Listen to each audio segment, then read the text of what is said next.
आदर आणि सादर चुकीच्या माणसाला देऊ नये, आपणच उघडे पडतो.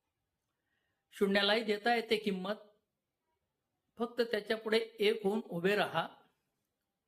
पुस्तकाशिवाय केलेला अभ्यास म्हणजे आयुष्य होय. गरुडासारखे उंच उडायचं असेल तर कावळ्यांची संगत सोडावी लागेल. प्रत्येक चांगल्या गोष्टीची प्रथम चेष्टा होते, नंतर विरोध केला जातो, शेवटी स्वीकार होतो.